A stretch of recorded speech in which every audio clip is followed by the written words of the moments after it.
your podcast and your email list. The Bridge.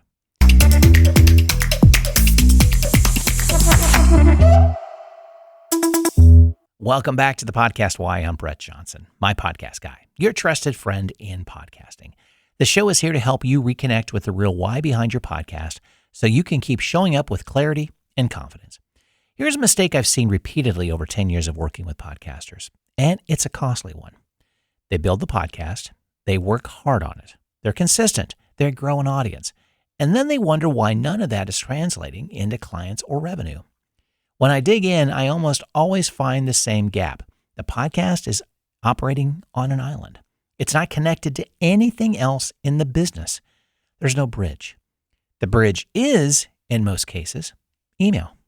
I know, email might not feel as exciting as a new episode or a social clip, but email is the most direct, most personal, and most conversion-ready channel most business owners have access to.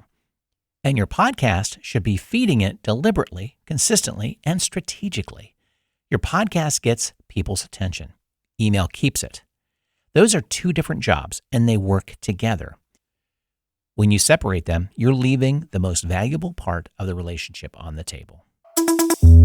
Let me walk you through what this looks like in practice, because I've seen it work across different industries and different types of shows.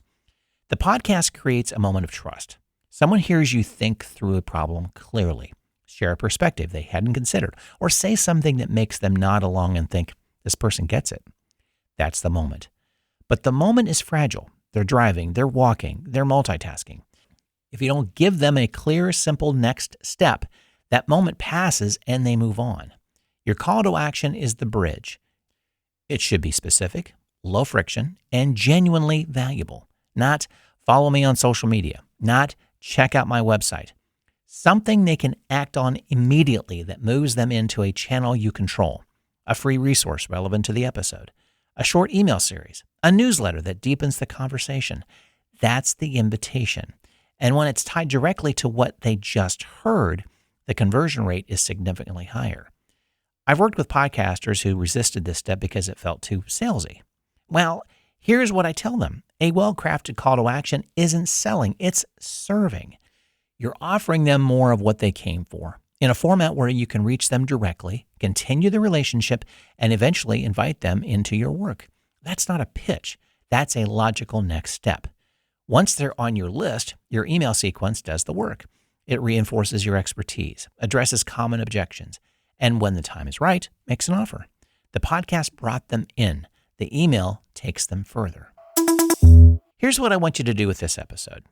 Look at your current podcast and identify whether there is a clear, specific, and consistent call to action that bridges your listener to your email list. Not a vague mention of your website, a real invitation with a real reason for them to say yes. If you don't have one, build one this week. It doesn't have to be elaborate. A one-page PDF that solves a specific problem your listener has, tied directly to your podcast's core topic, is enough to start. Put it behind a simple landing page and start directing listeners there. If you already have a CTA, audit it. Is it specific? Is it easy to act on while listening? Is it showing up in every episode or just occasionally? Consistency matters more than perfection here. Your podcast is doing the hard work of building trust at scale. Your email list is where that trust becomes a relationship and eventually a result. Build a bridge, protect it, and keep showing up on both sides of it. You can book a clarity call with me. Just head over to my podcast guy online and look for the Book a Clarity Call link. We'll map your podcast why to your business and your business to your podcast so it all feels coherent.